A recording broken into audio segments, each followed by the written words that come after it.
Hi guys, நம்ம தமிழமே right channel நட்டு ஷிப்புடன்ல episode 21 தான் பார்க்க போகிறோம். வாங்க வீடியோக்குள்ளே போயிடலாம். இந்த ஊரை ஏன்டா காட்டுறீங்க? கடுப்பு. இங்கே எதனா ஆச்சா? சும்மா ஓடி வந்துக்கிறீங்க. கிளம்பி வந்திருக்கான் ரெஸ்ட் எடுக்காம. அவனாவது போட்டோம். இதை விட வேகமா வர முடியலையா? எங்களால முடிஞ்ச அளவுக்கு வேகமா வந்திருக்கோம். அது மட்டும் இல்லாம எல்லைய பாதுகாக்கிறதுக்கு டீம் அனுப்புறதுக்கு நீதான் தாமதம் பண்ண. இது உன்னோட பிளான். அதனாலதான் எல்லாமே சொதப்பிடுச்சு. ஓ அப்படியா? உடம்புல பாய்சன் இருந்தாலும் உன் சுயநலத்துக்காக நீ கேட்டதை நான் செஞ்சேன். நன்றி சொல்லலனாலும் குத்தம் சொல்லாம இருந்தா நல்லா இருக்கும். ஊரை மீறி வெளியே கிளம்ப போகிறாங்கன்னு நினைக்கிறேன். சண்டை. நாம கிளம்பலாமா? கண்டிப்பா. Yes sir. நல்ல முடிவு. தாத்தாவுமா பாட்டியே இந்த வித்தை காட்டுறாங்கன்னா தாத்தா.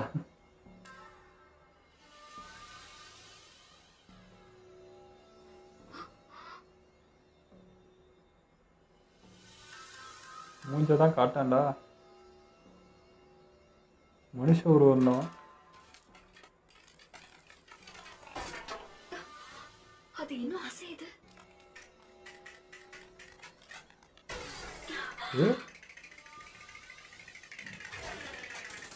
இன்னும் இருக்கு.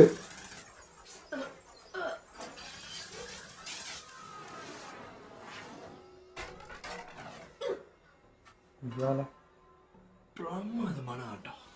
பின்ன என்னோட பாட்டியாச்சே. இந்த அளவுக்கு கூட இல்லைன்னா எப்படி? பின்ன உங்க உதவி இல்லாம என்னோட தாக்குதல்ல இருந்து எப்படி இந்த குழந்தையால தப்பிச்சிருக்க முடியும்?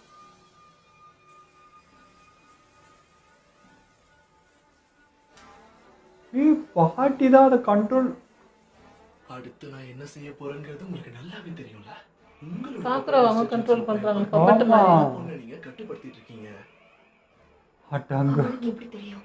சும்மா சொல்லக்கூடாது. நீங்க இருக்கோட வாளுக்கும் சக்கராத்திரிச்ச அட்டாச் பண்ணி அசத்துறீங்க. போங்க. அவசரப்பட்டு சாக்கரா புகழ்ந்துட்டேனே. ஒரு முட்டாள். என்ன அசையவே மாட்டேங்குது பார்க்கும்போது அவங்க ஸ்ட்ரிங்ஸ் இருக்கிறது தெரிஞ்சது. நான் வீசினப்பதானே இதையும் பண்ணீங்க. என்ன பாட்டி? ஐயால ஆனா அவங்க ஓடிக்கிட்டே அதையும் பண்ணிருக்காங்க. அதான் எப்படின்னு தெரியல. தப்பிக்க முயற்சி பண்ணனா இந்த சக்கராத்திரியோட கவனிக்க தவறிட்டேன்.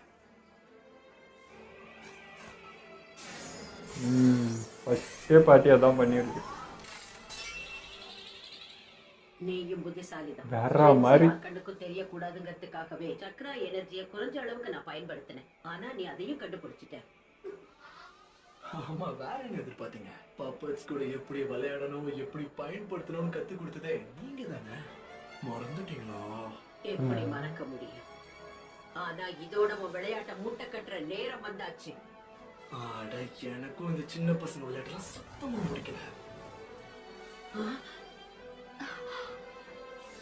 அது சரி, என்ன அழிக்கிறது அவ்வளவு சுலபம் நினைக்கிறீங்களா? சொல்லுங்க பாட்டிச்சியோ. பாட்டிச்சியோ அங்க நிக்கிறானே, அவன்தான் உண்மையான சாசோரியா? என்னால இத நம்பவே முடியல. உன் முகம் கொஞ்சம் கூட மாறவே இல்லை. உனக்கு கொஞ்சம் கூட வயசாகலையா? ஓ, சின்ன பையனா இருக்கான். இதுக்கு வாய்ப்பே இல்ல. சாசோரியா நீயாடா? 20 வருஷம் ஆச்சுன்னு சொன்னாங்களே.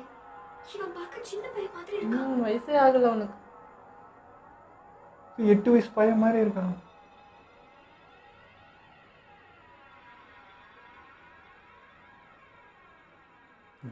நீயாடா இவ்வளோ பண்ண? ஐயோ, ஆனா சாண்ட் வில்லேஜ்காரங்களும் அழகா இருக்காங்க.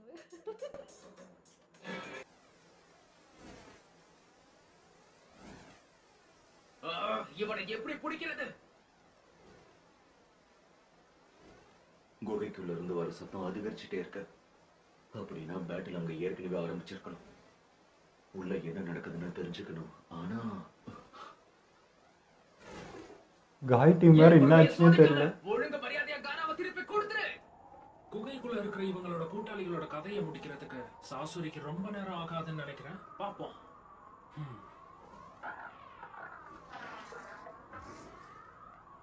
ஆனா சாசுரி வெளியில வந்துட்டா அந்த 9-tailed beast பிடிக்கிறதுக்கு நான் எடுத்த முயற்சிகள் எல்லாமே வீணா போயிடும் நினைக்கிறேன். நீ எவ்வளவு முயற்சி பண்ணாலும் நான் உன்னை தப்பிக்க விட மாட்டேன். ஒழுங்கு மரியாதையா நில்லு. நருட்டோ வேண்டாம், சொன்ன கேளு. கக்காஷி நீங்க பேச்ச ஏன் கேளுடா. சாப்பிட help பண்ணுங்க. இவனை நான் பாத்துக்கிறேன் கக்காஷி சென்சை. உனக்கு தெரியாதா?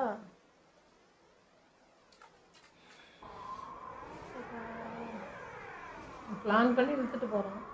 கக்காஷிக்கு 2 பக்கமும் கவலையா இருக்கு. காய் என்ன பண்ற? அங்க நிலவரம் எப்படி இருக்கு? எங்க ஓ, இது முடியாது போல இருக்கே.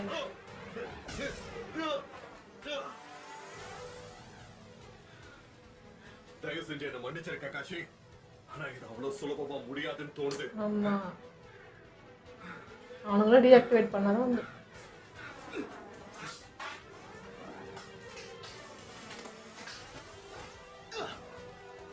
ரொட்டேஷன். யாரையாவது தடுக்க முயற்சி பண்ணா இதை விட நல்ல டெக்னிக் இருக்கவே முடியாது. இது அவன் பிளானோட பவர். இது எப்படி அவங்களுக்கு வரும்?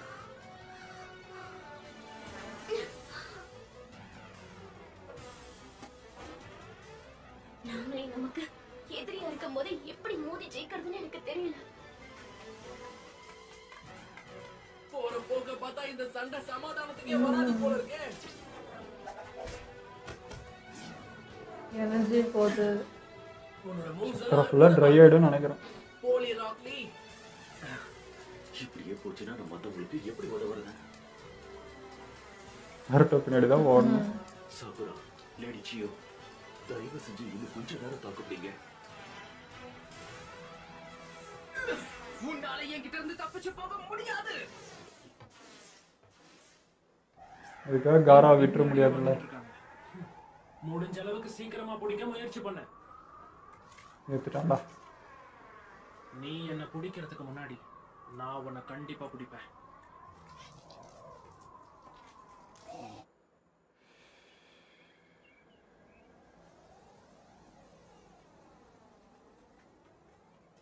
இவங்க அப்பா,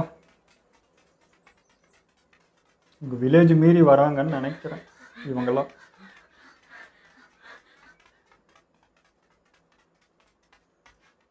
எல்லாரும் கொஞ்சம் நில்லுங்க. எதுக்காக எங்களை நிறுத்தின கான்குரு? நாம கொஞ்ச நேரம் ஓய்வெடுக்கணும். என்ன சொன்ன? காராவுக்கு என்ன ஆச்சுன்னு நமக்கு தெரியல. இப்ப ஓய்வு எடுக்கிறதுக்கெல்லாம் நம்ம கிட்ட சுத்தமா நேரம் இல்ல. நீ கொஞ்சம் பொறுமையா இருக்கிறது உனக்கு நல்லது. இப்ப நம்ம நிதானமா யோசிச்சு செயல்படணும்.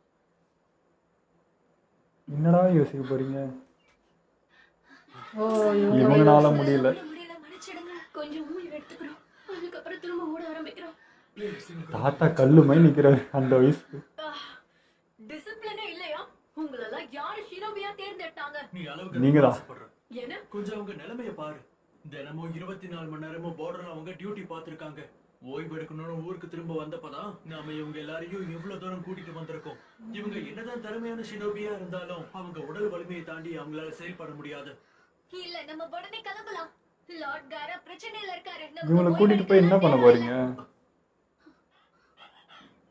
நம்மளோட கசிக்காக நம்மளால முடிஞ்சதை நம்ம செஞ்சாகணும். சரியா சொன்னீங்க. நம்ம காராவை நம்ம தான் காப்பாத்தணும். லேடி டமாரி, உங்களுக்கு ஓகேனா நம்ம கிளம்பலாம்.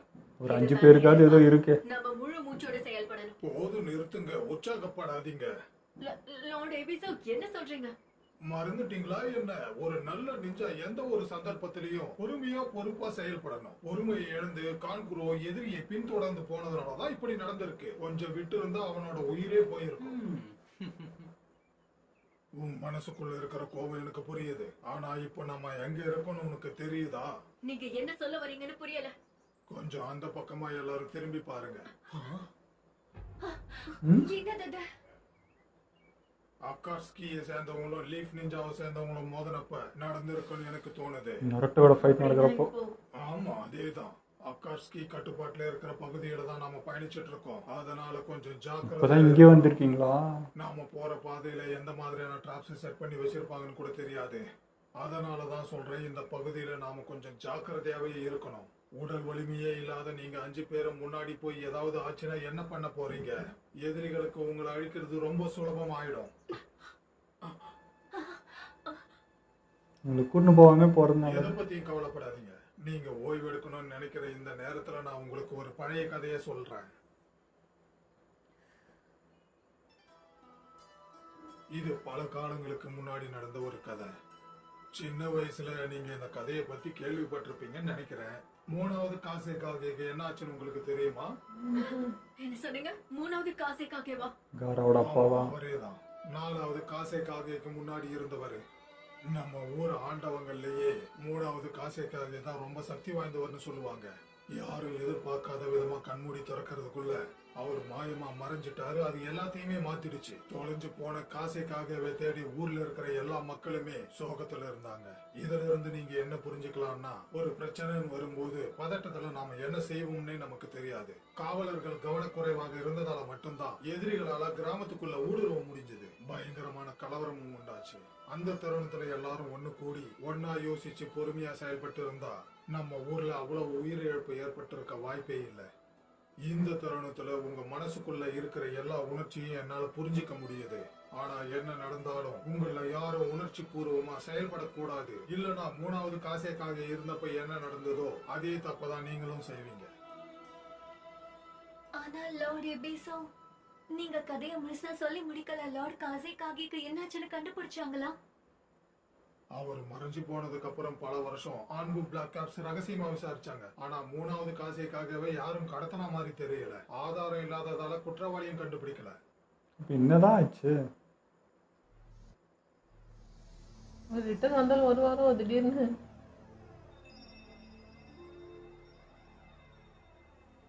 இத்தினோண்டு தான் அதுக்குள்ள உட்கார முடியுது போல இவனால.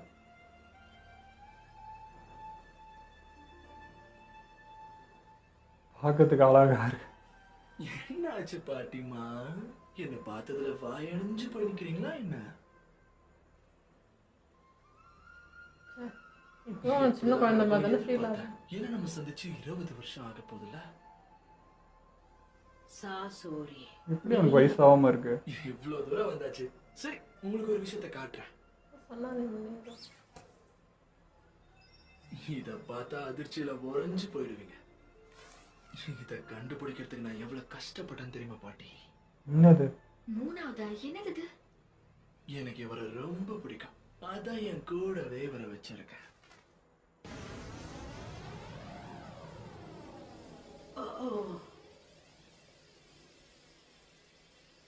இல்ல, கண்டிப்பா இப்படி நடக்க கொஞ்சமும் வாய்ப்பு இல்ல.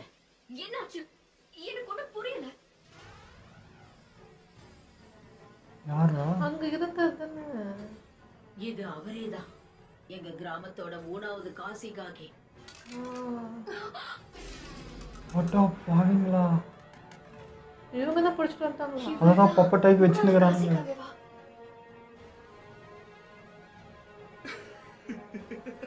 அப்போ அவர் கடத்தினது இவன் தானா? அதான் உள்ள பேசிட்டே இருந்தாரு அந்த அக்கா. அமைதியா இருக்கீங்க. திடீர்னு பழைய ஞாபகங்கள்லாம் கண் முன்னாடி வந்துட்டு போதும். 3வது காசேகாகே பாட்டி சியோ, இங்க என்ன நடக்குது? அவருக்கு என்ன நடந்திருக்குன்னு எனக்கு இப்பதான் புரியுது. அப்படின்னா இவன் தான் அவர. அட்டா அவ்வளவு பவராடா அவன். காசிகாகே கிராமத்துல இருந்து மாயமா திடீர்னு மறைஞ்சு போயிட்டாரு. எவ்வளவு தேடியும் கிடைக்கல. சாண்ட் வில்லேஜ் சுத்தி இருக்கிற பகுதிகளை நாங்க ஜல்லடை போட்டு தேடி பார்த்தோம். சாண்ட் வில்லேஜ்ல இவர்தான் சக்தி வாய்ந்த காசிகாகே. அதையும் புடிச்சிட்டானா எப்படி? அப்படின்னா சாசோரி, இதுக்கு காரணம் நீதானா? ஆமா கேள்வி, நானே தான். ரிட்டையர் ஆன கேள்வியை பார்த்து இனி நான் ஏன் பயப்படணும்? காடு வாங்குது, வீடு போகுது, நீங்க பழி வாங்க போறீங்களா? உங்களால என்ன தொடக்கூட முடியாது. ஆமா, நான் ரிட்டையர்ட் ஆயிட்டேன். இன்னும் எத்தனை வருஷம் வாழ்வேன்னு எனக்கே தெரியாது. ஆனா இந்த வயசுலயே உன் கூட மோத எனக்கு வாய்ப்பு கிடைச்சா அதை தவற விட்டுட்டு வருத்தத்தோட உயிரை விட மாட்டேன். நீ என்னோட பேரனா இருக்கலாம், ஆனா தீய சக்திகளோட கை கோர்த்து தப்பான காரியங்களை பண்ணிட்ட சாசோரி. நம்ம கிராமத்துக்கு எதிரா நீ செயல்பட்டு 3 காசிகாகே உயிர் போறதுக்கு நீ காரணமா இருந்திருக்க. இன்னும் சாதாரண ஆளா தெரியலையே. 4வது கொக்காகியோட அப்பாவான காராவை கொன்னது ஒரோச்சி மாறுவா இருந்திருக்கலாம். ஆனா சாசோரி ஆரம்பத்துல இருந்து இதே வேலையா தான் சுத்திக்கிட்டு இருந்திருக்கான். இப்ப காராவையும் அபகரிச்சிருக்கான். 3வது கசிகாக உயிர் போறதுக்கும் இவன் தான் காரணம். ஒரு நிமிஷம் இருங்க. அந்த 4வது காசுகாகையோட இழப்புக்கும் எனக்கும் எந்த சம்மந்தமும் இல்ல. என் கூட சேர்ந்து செயல்பட்ட ஏஜென்ட்டோட வேலை அவ்வளவுதான். நீ என்னதான் கதை சொன்னாலும் கொலை செஞ்சவனை விட கொலை செய்ய நீயும் தாங்க கூட இருந்த. உனக்கு அதுக்கு துளி கூட சம்மந்தம் இல்லைன்னு சொல்றியா? அந்த ஒரச்சிமாருக்கும் அக்காட்சிக்கும் நிறைய தொடர்புகள் இருந்திருக்கு. நாங்க எல்லாரும் ஒன்னா செயல்பட்டவங்க தான். ஐயோ போயிடுவா சாஸ்கேக்கு. பிரச்சனை. ஒரு வழியா உண்மையை ஒத்துக்கிட்ட. நீ அந்த உரோச்சி மாறு கூட வேலை செஞ்சிருக்கனா கண்டிப்பா அவன் யாரு, அவன் என்னெல்லாம் செஞ்சிருக்கான்னு உனக்கு தெரிஞ்சிருக்கும். வசதியா போச்சு. என் கேள்விக்கான பதில்கள் உன்கிட்ட கிடைக்கும் நினைக்கிறேன். தெரியும் இதான் கேட்பேன்.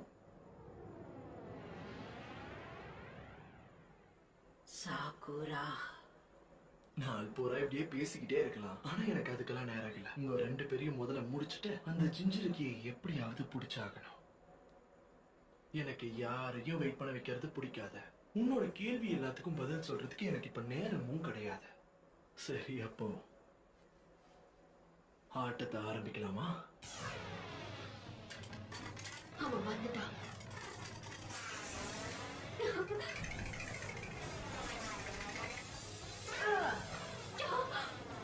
எங்க ஓடுற?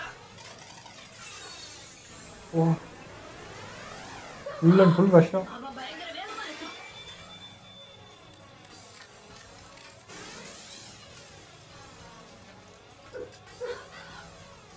என்னது இருக்கோட வால் செறிஞ்சிருச்சா? வயசானாலும் கிழவிக்கு பவர் குறையல. அப்ப இந்த மூவை எப்படி தடுக்கிறீங்கன்னு பாருங்க.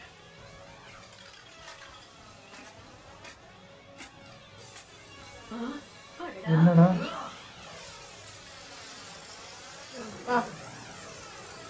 ஓ அடி எப்படி இவ்வளவும் அதுக்குள்ள இருக்கு?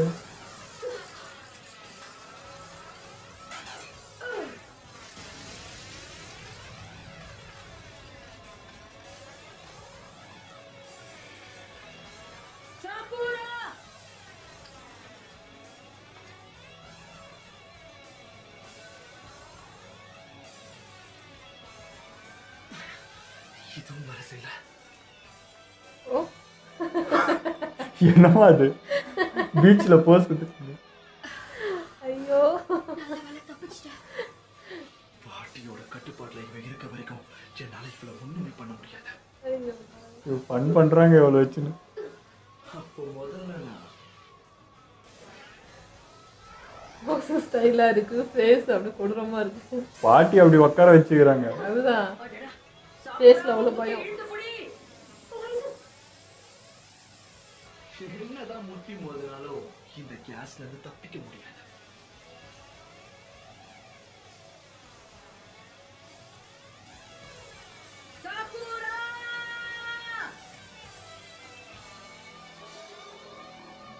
மெடிக்கல் நிஞ்சா தப்பிச்சிருவான்னு நினைக்கிறேன். எப்பா இந்த எபிசோட்ல எத்தனை விஷயங்கள் எல்லாமே வெளியே வந்துச்சு. ஒரு நாள் நம்மளுக்கு சொல்லுவாங்க, எப்படா சொல்லுவீங்க, எத்தனை கதைங்க வச்சிருக்கீங்கன்னு பார்த்தா எல்லா கதையும் ஒரு எபிசோட்ல எடுத்துட்டு வந்துட்டாங்க. போன எபிசோட்ல அவசரப்பட்டு சாக்குறவை புகழ்ந்துட்டணும் அப்படிங்கிறது வாயை கறிக்கணும். பார்த்தா பாட்டி தான் அவங்கள பப்பட் மாதிரி யூஸ் பண்ணியிருக்கு. நான் கூட யோசிக்கிறேன், சரி சுனடைப்பாடி ட்ரைனிங் கொடுத்துருக்காங்கன்னா இந்த ஸ்பீடாவது அவள்கிட்ட இருக்காதா அப்படின்னு நினச்சேன். பார்த்தா பாட்டி கயிறு போட்டு அவளை அந்த மாதிரி அசைக்க வச்சிருக்கா. அந்த முள் ஒன்று ஷூட் பண்ணுறப்பையும் பாட்டி தான் சாக்குறவ அந்த மாதிரி அசைய வச்சு தப்பிக்க வச்சிருக்கு இவ்வளோ நேரம். அது இப்போ தான் புரியுது, பாட்டி தன்னையும் காத்துக்கிட்டு அவளையும் பாதுகாத்துட்டு இருக்கு. இந்த சாக்குரை வந்து அந்த பவர் அடித்தது மட்டும்தான் அவள், இது மொத்தம் டேக்கிள் பண்ணுறது எல்லாமே பாட்டி மூலியமாக தான் பண்ணிட்டு இருக்கா. வேற லெவலுங்க பாட்டி, இவ்வளோ பவரு. பட் ஆப்போசிட்டில் அவனை பார்க்கவே பயமாக இருக்குது. ஏன்னா சான் வில்லேஜில் ஆரம்பத்துலேருந்து அந்த தேர்ட் ஒர்க்காகவே தான் எல்லாருமே புகழ்ந்துட்டு இருந்தாங்க, பவர்ஃபுல்னு. அவரே இவன் கடத்தி இந்த மாதிரி பப்பர் மாதிரி பண்ணி வச்சிருக்கானா, அப்போ இவன் எவ்வளோ பவர்ஃபுல்லு. பார்க்கறதுக்கான உருவம் சின்ன உருவம், ஒரு அந்த வயசே ஆகலை. எனக்கு வர இவ்வளோ சிரிச்சா விஷயம், ஐயோ சாண்ட்விச்சில் எல்லாரும் அழகாக இருக்கிறானுங்களே, ஏன்டா இப்படி பண்ணுறீங்க அப்படிங்கிற மாதிரி இருந்தது. ஆனால் இப்போ இந்த சான் வில்லேஜில் ஒரு ஹாப்பினஸ் என்னன்னா, அவனுக்காக அந்த என்னது அக்கா தம்பி மட்டும் இல்லாமல் ஒரு 5 பேர் கூட வந்தாங்க அவனுக்காக. காராக்காக யோசிச்சு அவர் விடக்கூடாது அப்படின்னு சொல்லி வந்தாங்க. அதை நினச்சி சந்தோஷமாகுது. அந்த ஊரில் ஒத்தனை கூட அந்த இறக்கலையான்னு நினச்சேன். அட்லீஸ்ட் ஒரு 5 பேருக்கு இருக்க இவங்களை தவிர்த்து அப்படின்றதுக்கு ஒரு ஆனா ஹாப்பினஸ் இருக்கு. அவங்க பாசம் வேற லெவல் காரா மேல. ஏன்னா ஃபர்ஸ்ட் அது பார்க்கும்போது ஃபர்ஸ்ட் சீன் தான் நமக்கு வந்துச்சு. கிளாசிக்ல அவங்க 2 பேரும் எப்படி இருப்பாங்க. ஆனா பயப்பிள்ளைங்க பாசம்னு வந்துட்டு எந்த அளவுக்கு இறங்கி வராங்கன்றது சந்தோஷமா இருந்தது பார்க்கறதுக்கு. ஏன்னா அவனுக்கு அவ்வளோ ரெஸ்ட் தேவை. ஆனாலும் இறங்கி வந்துட்டாங்க இந்த பக்கம். ஸோ அதெல்லாம் வந்து ரொம்ப பிடிச்சிருந்தது. அது அநேகமாக ஊரை மீறி தான் வந்திருப்பாங்கன்னு நினைக்கிறேன். தெரில, எல்லாம் இந்த மிஷன்லாம் முடிச்சுட்டு இப்போ முடிஞ்சிச்சுன்ட்டு கிளம்புறாங்களா இல்லை அவங்களுக்கு தெரியாமல் வராங்களா என்னன்னு தெரியல. பட் வந்திருக்காங்க. பட் கூட வர 5 பேர்னால என்ன யூஸ்ன்னு தெரில. அவங்கள கூட்டிகிட்டு வந்து அவங்களுக்கு டயர்டாகுது. இவங்களாவது போவாங்க அவங்க இல்லைன்னா. அவங்கள்ட்ட பவர் இருக்கும், ஃபைட் போடுவாங்கன்னு நினைக்கிறேன். இப்போ டயர்டா இருக்கிறதுனால நமக்கு அப்படி தெரியுது. இல்லைப்பா, இப்போ இவங்கெல்லாம் இவ்வளோ பவராக எடுத்துமே அவங்கள்ட்ட அக்காசுக்கிட்ட வேலைக்கு ஆகலை. இவங்க அசால்ட்டாக ஹேண்டில் பண்ணிடுவானுங்க. ஸோ இவங்க வந்து யூஸ் இல்லை. இவங்க வேணான்னு சொல்லிட்டு இவங்க மட்டும் கிளம்பலாம். அந்த தாத்தா அண்ட் இவங்க 2 பேர் மட்டும் 3 பேர் மட்டும் கிளம்பி இருக்கலாம். பட் அவங்களையும் கூட எடுத்துகிட்டு வந்து அவங்களுக்கு டயர்டாவது நின்று போகிறது வேஸ்ட். அதுக்குள்ளே இங்கே எல்லாம் முடிஞ்சு போயிடும். இவங்க இவ்வளோ வந்ததுக்கே இங்கே ஒன்றும் நடக்கலை. இவங்க அதுக்கு மேலே லேட் ஆகிற மாதிரி ஒரு ஃபீல் இருக்குது. அவங்க பாசம் பிடிச்சிருக்கு. பட் வந்து தடுக்குதே, அவங்க வர்றதே தடுக்குதேன்றது கொஞ்சம் இதுவாக இருக்குது. இல்லை ஏதோ ஒரு ஹெல்ப் இருக்கும்ப்பா. ஏன்னா அப்படி அதுவும் இல்லாமல் இங்கே நடக்குதுன்னா தெரிஞ்சுக்கணும் யாராவது ஒருத்தர். அது ஒன்று. நம்ம லீலாம் எப்படி இருக்காங்க அந்த மாதிரி தான் அவங்களும் அந்த சின்னவே இருப்பாங்கன்னு நினைக்கிறேன் நான். அப்புறம் இதில் எல்லாமே பார்த்தீங்கன்னா அந்த பாட்டிங்க தாத்தாங்க அவங்க தான் சுறுசுறுப்பாக இருக்கிறாங்க. இப்போ ஓடி வர யங்ஸ்டர்ஸ் இவங்களாம் மூச்சாங்க நிற்கிறாங்க. அவங்க கம்பீரமாக தாத்தாலாம் ஒரு சொட்டு வேர்க்கல. நம்மளுக்கு சொல்கிற மாதிரி நம்ம முன்னோர்களாம் அப்படி தானே, தாத்தாங்க பாட்டிங்களாம் இப்போ வரைக்கும் வேலை செய்வாங்க. அவங்க செய்கிற வேலையை நம்மளால செய்ய முடியாது. ஸோ அந்த மாதிரி இருந்துச்சு. அதெல்லாம் பார்க்கறதுக்கு நம்மளோட லைஃபோட ரிலேட் ஆகுது. அதுவுமே நல்லா இருந்துச்சு. கட்டாசி தவிப்பு மாதிரி கஷ்டமா தான் இருந்தது. அங்கேயும் பார்க்கணும், இவனும் பேச்சு கேட்காம ஓடிட்டு இருக்கான். ஸோ 2 சைடு மூலையும் அவருக்கு இருந்துச்சு. அதெல்லாம் பார்ப்போம். நரோட்டோ வேற ஃபாலோ பண்ணி போயிட்டே இருக்கான். எங்கே போய் முடிய போகுது, அவன் என்ன பண்ண போறான்னு தெரியல. அவருக்கு 2மே ஒன்று. 2 பேருமே ஸ்டூடெண்ட்ஸ் தான். இங்கே சாக்கரா பார்க்க தான் நருட்டோ பார்க்க தான் தெரியல தவிப்பு. சரி பாட்டி கொண்டா அதுக்கு தான் காய் கிட்ட ஹெல்ப் வேற. காய்னாலே முடியல. அவங்க அதுக்கு மேலே ரொம்ப போராடிக்க. அவங்க பவருக்கு ஈக்குவலாக அங்கே மோதிட்டு இருக்காங்கன்றப்போ அவங்களாலே வர முடியல. ஒரு மாதிரி சிக்கலாக தான் போகுது. அட்லீஸ்ட் இந்த சாண்ட் வில்லேஜில் இருக்கவங்க இவங்கெல்லாம் வந்தாலாவது ஆகும். அதனால தான் சொல்கிறேன், அந்த 5 பேர் இல்லாமல் இருந்தால் இவங்களாவது வந்து இவங்களுக்கு ஹெல்ப் பண்ணுவாங்களே அப்படின்னு சொல்லிட்டு அதுவே தடுக்குதுன்றது ஒரு மாதிரி இருக்குது. பார்ப்போம் எப்படி போகுதுன்ட்டு. ஓகே, இதோ நம்ம வீடியோ முடிச்சுப்போம். மறக்காமல் லைக் கமெண்ட் ஷேர் பண்ணுங்கள். மறக்காமல் சப்ஸ்கிரைப் பண்ணிடுங்க.